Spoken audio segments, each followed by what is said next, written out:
Hi friends, welcome back to my channel. It is time to talk about the books that I've read in the month of January. Let me first start off by saying that I read 13 books in January, 5,957 pages. All of them were fantasy, romanticies, with the exception of three, okay? 3 books in this stack are not fantasy romanticies. These 13 books that I read, none of them were lower than a 4-star. So I've literally rated them 4 to 5 stars. And it's because they're really good books, okay? That is the only reason. They are books that I've had my eye on, that have been sitting on my TBR for a while, that I've heard nothing but great and amazing things about them, and I finally had a chance to read them, so I'm so excited to share them with you. Before we get into the video, if you haven't already, please don't forget to hit the like and subscribe button, that way you never miss another one of my videos. So the first book I read was The Rom-Commerce by Catherine Center. We all know that I really love Catherine Center, and every single one of her books has never been lower than a 4-star. This one was no exception. This one was a 5-star for me. In this story, we're following Emma and Charlie, and Emma is a desperate screenwriter, is not well known in the public yet. She dreams of just being a famous screenwriter, and one day she gets the opportunity to work with her favorite screenwriter, our love interest Charlie. I really love Catherine Center's books. If I could explain how I feel about Catherine Center and her books in general, would be this. This is what I wrote on my Goodreads review. The way that Catherine Center writes her books, even though it might have seemed like a rom-com, she always builds a deeper connection with her characters. There's always a deeper meaning behind her stories, and I love that about her. The ending to this book had me sobbing. Her stories always get me. You think it's all laugh out loud rom-com-y, but then she kicks you in the gut with raw, life-altering situations her characters work through, and it's beautiful, heartbreaking, and raw. That about sums all of her books, okay? The way that she writes her characters, the way that they're flawed, the way that they're always struggling and going through something, but at the end of it all, they find each other. Her writing is just so addicting and so realistic. I really enjoy this story. This was her newest release last year, and I finally got to it, and I'm so excited I did because she did not disappoint. Then I read A Fate Inked in Blood by Danielle L. Jensen. This was another 5-star read. I mean, from the first 10 pages of this book, I was enjoying myself so much. Just the banter between the two characters, how sassy and how fierce the main female character is just so good. And I really like the Viking-esque backdrop of this story. I pretty much enjoyed everything about the story. A shield maiden blessed by the gods battles to unite a nation under a power-hungry king while fighting her growing desire for his fiery son in this Norse-inspired fantasy romance. I think this is my first Norse-inspired fantasy romance, and I really enjoyed it. The storyline, just the information about the world itself and how these people are living amongst it was interesting to me, not to mention like the banter that the two characters had. I love the tension, I love the angst, I love the forbiddenness of it, because I don't want to say much, but she is destined for another fate in this story, but yet she potentially falls in love with the wrong person, making it forbidden. I can't wait for book 2. I finally finished book 3 in the Ruthless Boy series, which is Vicious Fae by Carolyn Peckman and Suzanne Valenti. I have just slowly picked this up and put it down and picked this up numerous times, only because I don't know if Why Choose is my favorite type of trope or whatever. I see myself, even though this is book 3, we're already like accustomed to the world, the magic system, the characters, things are happening, you know, there's still the mystery in the background of who murdered her brother, and there is romance, right? There's a lot of magical creatures and magical shifters, and it's good. It has everything that you would want. It's a little dark as well, but I see myself getting so bored sometimes with like, okay girl, pick a guy already, because you have 4 guys and you still are hesitant to pick one. But then again, this is a Why Choose, so it's like, I don't know. I did enjoy it. I gave this one a 4.5. This one actually really surprised me because we finally figure out who she is destined to be with, who is her star-crossed lover at the end, and I was not expecting that at all. I was mind blown. I was shocked to find out who it was, because I was not expecting that person to be. I still have to read books 4 and 5 in order to finish the series. It gets me thinking like, where do we go from here when I was rooting for a different guy, you know? So either way, it was really good. I had a great time, and I plan on continuing the series at some point. Then I read the most epic YA high fantasy romance of my freaking life. And it's so sad because these books are underrated, and I have no idea why. The Aurelian Cycle series by Rosario Munda.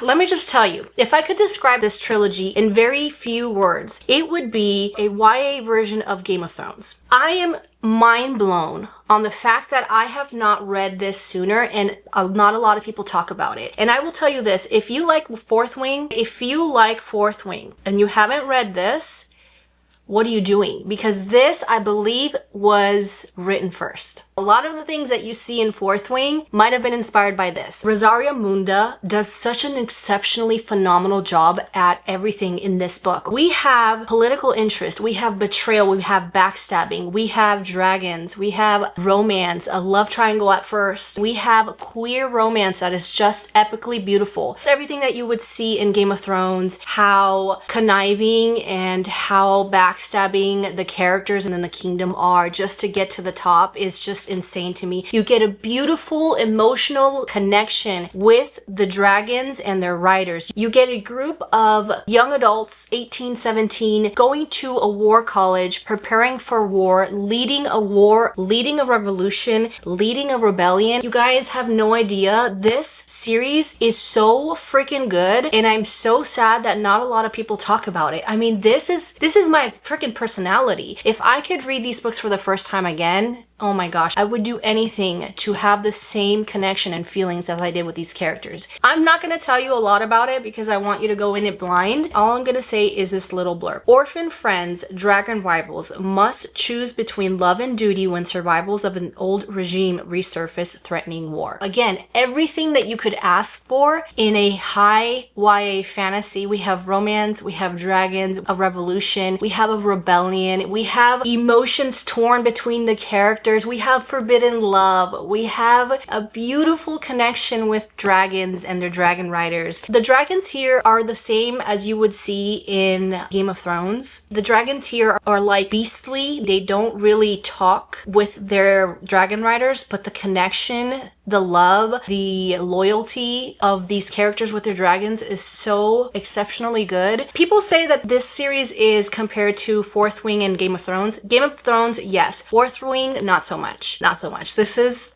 in my opinion, in my personal humble opinion, this is 10 times better. This is 10 times better. Now, I will admit, book one is a little bit hard to digest because we're getting introduced to the characters, what they represent in the story, what their positions are, how they are essential, and how they're gonna be essential to the rest of the series. So it is a bit slow and it does drag a bit, but I'm telling you, the outcome, what you get out of this entire series is so freaking worth it. So worth it. We'll have a full cast narrating these books. The narrators are just so freaking good at narrating. You will cry, you will get anxiety, you will get scared, you will have hope, for the characters. You will see the characters suffer. You will see them go through the trenches. You will see so much cruelty in these books. There is a few trigger warnings in here. Look those up. Some of this stuff is just hard to read. There is enslaved people. There are dragons being mistreated. Again, like Game of Thrones. But I'm telling you, I don't think a series has ever made me feel just the way that this one did. And I was shocked and surprised because, again, I don't hear a lot about this beautiful, amazing trilogy. If you read anything this year, this is what you should read. This is what you should read. I'm actually sad it's over. I'm sad there's only 3 books. That's all I'm gonna say. 5 freaking stars to every single one of these books. Then I read another amazing series back to back. I binged it. I could not stop. I know that the series is not completed. It has been said that it'll be a 5-book series. So I just finished the first 3. Still waiting for the other ones to come out. This Woven Kingdom by Tahira Mafi.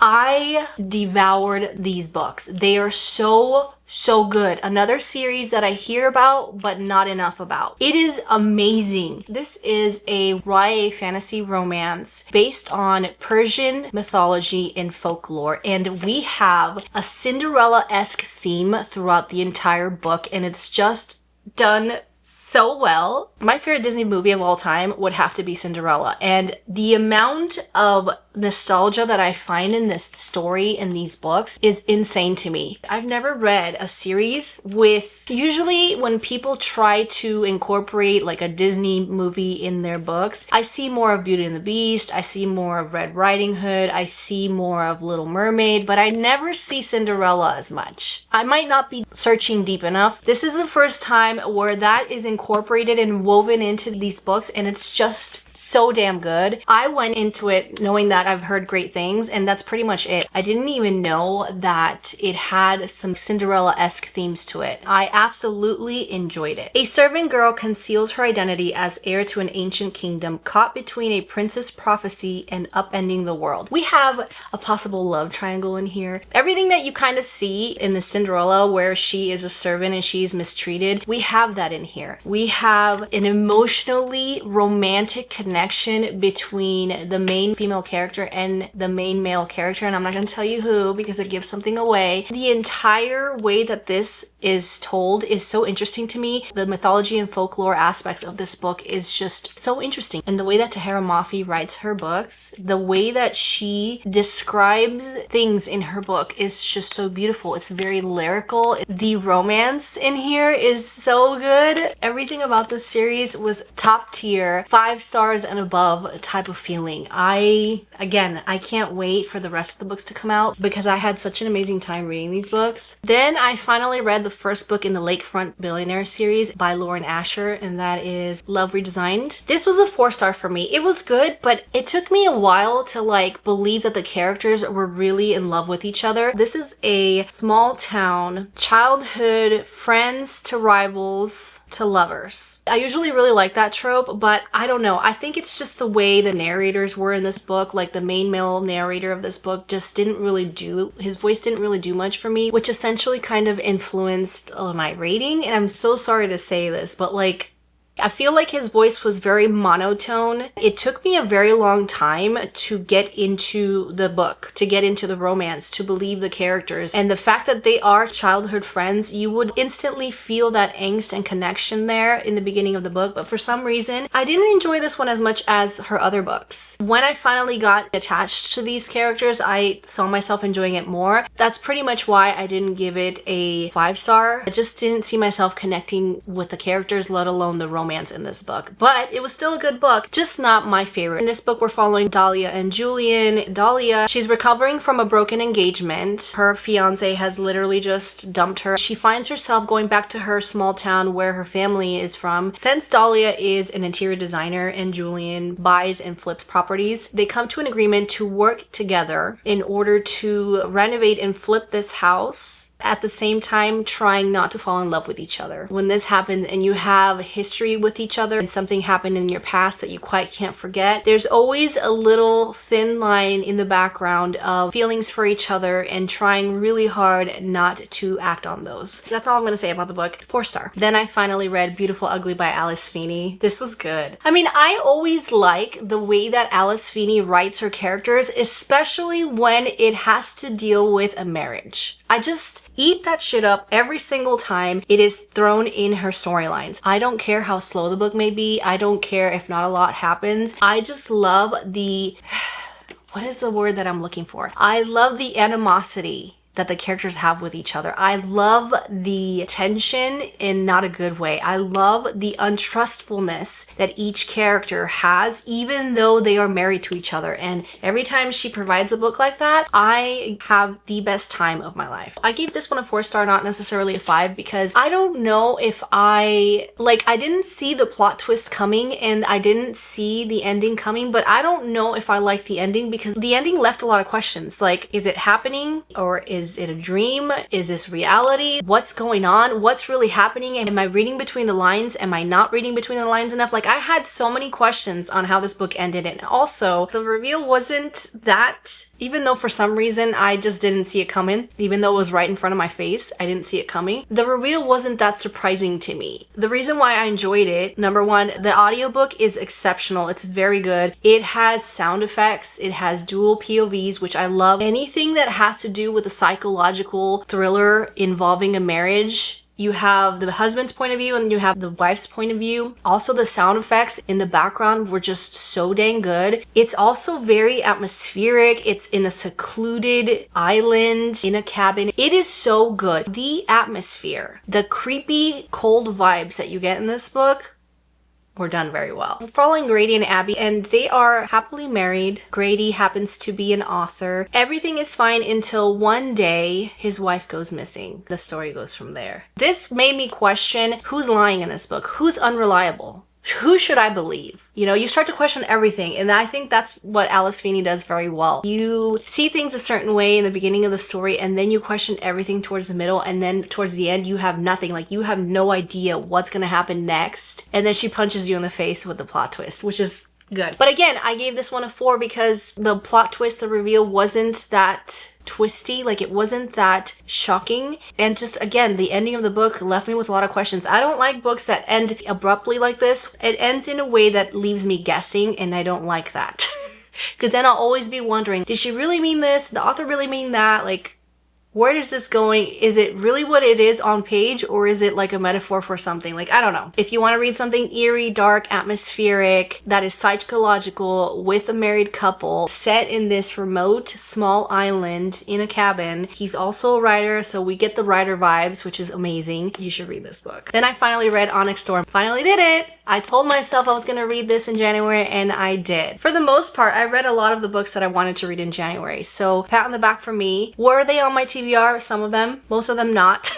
but some of them were. This was one of them, and I will say that I ended up giving this one a 4. I'll tell you this. This is book 3 of the Empyrean series by Rebecca Yarros. We are already introduced to the characters, the world building, the magic system, the dragons, the connection to the dragons, all of that info dumpy stuff. Why are we getting a lot of it in this book again? Why? Like, I feel like I enjoy myself a good slow burn, but this was friggin' slow. It wasn't until more than halfway through the book, like the last 30% of the book, did I finally see it picking up and getting somewhere. Now, don't get me wrong, this is action-packed, but there is just so much damn dialogue that was not necessary in the book. And even though I reread Iron Flame, I didn't just pick up from page 200 where I left off last year. I reread it just to get myself introduced more to the world again and the characters. And every time there was a character thrown in here, I forgot who they were.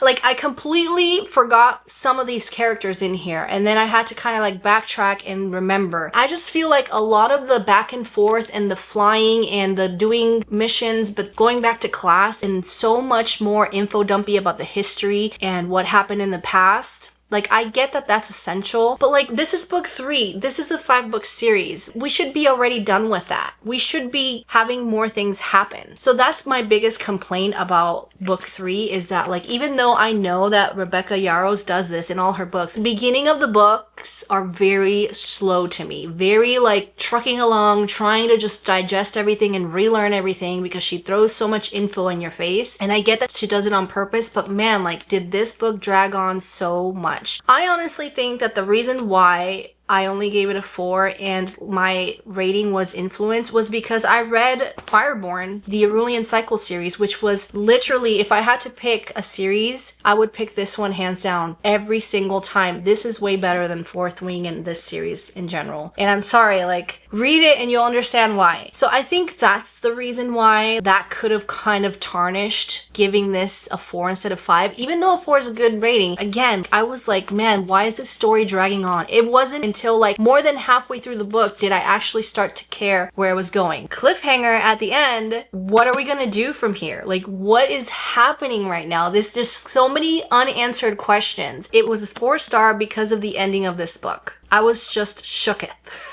Okay, in a good way. I ended the month by reading Heavenly Bodies by Imani Irayu, I think is her name, is how you pronounce the name. I'm so sorry. And you know what? I was severely disappointed with this. I only gave it a 4-star because the ending was good. The ending makes me want to read the next book in the series. But I will tell you this, you guys, this book is highly spoken about. This book people are obsessed with. And I just found myself really not believing the romance at all. This is a romantasy. It's got yearning, it's got zodiac signs, it's got really beautiful magical world, it's got a main female character that wields shadows, so she's like the morally gray character in the book. It's got star-crossed lovers, it's got such romantic dialogue, but I just did not see myself believing in the romance. I almost felt like this was a little bit insta-lovey, like too much in the beginning for me to care, you know? And again, I only gave it a 4 because the ending was good. In a cruel world ruled by merciless gods, a cursed woman flees her kingdom, learning dark magic from an enemy prince while uncovering a sinister plot. I will give it to the author that the ending, the way it all came together, was done very well. I finally got a glimpse of where the romance was actually going, and I loved and believed in the romance at that point, but by that time it was too late. The entire time I read this book, I felt like it was not believable. I felt like it was too insta-lovey. I did not see the connection that these characters were meant to have, given the fact that they are star-crossed lovers. So that's my biggest complaint. I read the book, I checked it off my list. Did I enjoy it as much as I thought I would? No. I wanted to. I really wanted to. I had high expectations to absolutely love and devour this book, and unfortunately it wasn't the case. So there you have it. Those are all the 13 books that I read this month. I read lots of great, amazing books. I started and finished really amazing, life-changing series, and I'm so happy that I started the year off super strong with lots of 4 and 5-star reads. So that's it. That's it for today's video. If you enjoyed this video, please don't forget to hit the like and subscribe button, and I will catch you on my next one. Bye!